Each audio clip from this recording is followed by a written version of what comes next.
নমস্কার বন্ধুরা, welcome to my channel মাঠে ময়দানে অফিসিয়াল। বন্ধুরা, এই ভিডিওতে আমি ইস্ট বেঙ্গল, মোহনবাগান ও ইন্ডিয়ান ফুটবল নিয়ে কিছু আলোচনা করব।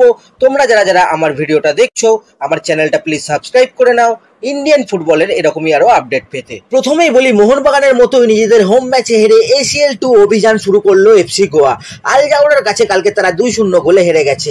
আল জাউরা ইরাকের টিম, যথেষ্ট শক্তিশালী টিম, তো জেতা অত সহজ নয় তাদের বিরুদ্ধে।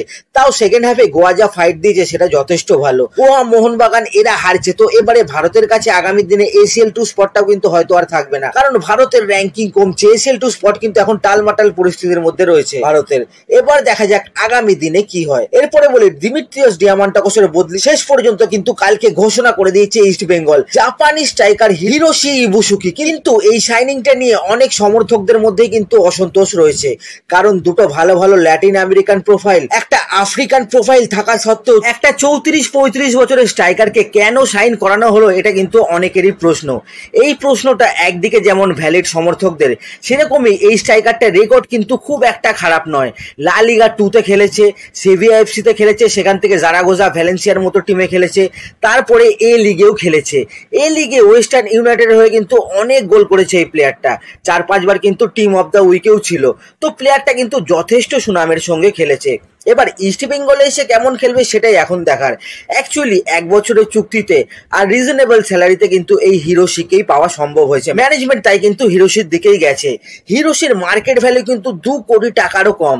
এবার এই প্লেয়ারটা ISL এ চললে ভালো, আর পারফরমেন্স বাজে হলে ম্যানেজমেন্ট আর কোচকে কিন্তু এর জবাব দিতে হবে। এরপরে বলি, ম্যাকলারেনদের কিন্তু ইরানে যাওয়া নিয়ে একটা সমস্যা তৈরি হয়েছে। ACL2 এ ঘরের মাঠে হারার পর মোহনবাগান এরপরে সপ্তমীর দিন ইরানের সেপাহানের সাথে অ্যাওয়ে ম্যাচে খেলবে। সেই ম্যাচে কিন্তু এবার নাও খেলতে পারে মোহনবাগানের 4 জন ইম্পর্টেন্ট বিদেশি প্লেয়ার, কারণ ভিসা সমস্যা। মোহনবাগানে এমন 4 জন বিদেশি প্লেয়ার আছে যারা আমেরিকা অথবা অস্ট্রেলিয়ার পাসপোর্ট নিয়ে কিন্তু ভারতে এসেছে, যেমন Jason Cummings, Dimitri Petratos, Tom Aldred আর জেমি ম্যাকলারেন। রাজনৈতিক কারণের জন্য কিন্তু আমেরিকা আর অস্ট্রেলিয়ার নাগরিকরা কিন্তু সহজে ইরানের ভিসা পায় না। আবার পাসপোর্টে যদি ইরানের স্ট্যাম্প থাকে তাহলে কিন্তু সমস্যা হয় আমেরিকা অথবা অস্ট্রেলিয়া এন্ট্রি নেওয়ার ক্ষেত্রেও। তো এই 4 জন বিদেশি প্লেয়ারের কিন্তু ইরানে যাওয়া নিয়ে একটা সমস্যা তৈরি হয়েছে, কারণ তাদের দেশের নিয়ম অনুযায়ী এই 4 জন প্লেয়ার কিন্তু ইরানে ভিসার জন্য আবেদনই করতে পারবে না। তো এর কি সমাধানের পথ আছে আমি জানি না। যদি এই বিদেশিদের ছাড়া মোহনবাগান ইরানে খেলতে যায় তাহলে কিন্তু আরো তারা সমস্যার মুখে পড়বে। এরপর বলি রাহুল ভেকের কথা। তো রাহুল ভেকে আর ইস্ট বেঙ্গল সাগা যেন শেষই হতে চাইছে না। ট্রান্সফার উইন্ডো শেষ, কিন্তু ইস্ট বেঙ্গল আবার নতুন করে রাহুল ভেকের ব্যাপারে কথাবার্তা বলতে শুরু করে দিয়েছে।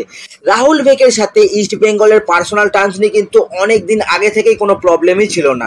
রাহুল ভেকে ইস্ট বেঙ্গলে কিন্তু আসতে আগেও রাজি ছিল, কিন্তু ট্রান্সফার ফিটা একটা ইস্যু ছিল, যেটা কিন্তু বেঙ্গালুরুকে দিতে হতো। তো সেই ট্রান্সফার ফিটা সলভ করার পথেই কিন্তু এখন ইস্ট বেঙ্গল রয়েছে। যা খবর রয়েছে তাতে করে কিন্তু ভারতীয় দল যখন কাফায় খেলছিল তখনই থাংবয় সিংটো কিন্তু বেঙ্গালুরুতে চলে গেছিল। তো বেঙ্গালুরুতে গিয়ে সেখানে তাদের ম্যানেজমেন্টের সাথে কথাবার্তা চালিয়ে এসেছে কিন্তু সিংটো, যাতে করে ইস্ট বেঙ্গলের রাইট ব্যাকের সমস্যা মেটে।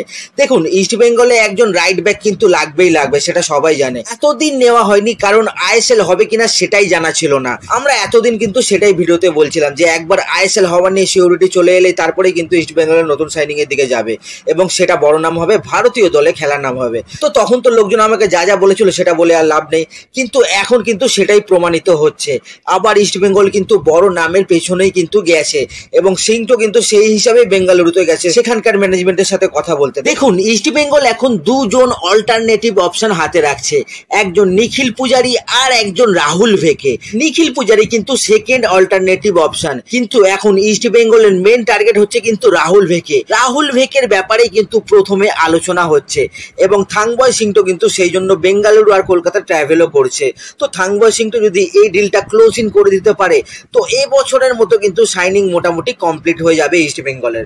দেখা যাক এখন থাংবয় সিংটো কতটা কি করতে পারে আগামী দিনে। এবং রাহুল ভেকে অথবা নিখিল পূজারি যে কোনো একজনকে ইস্ট বেঙ্গল লাল হলুদ জার্সি পরাতে পারে কিনা সেটাই কিন্তু এখন দেখার।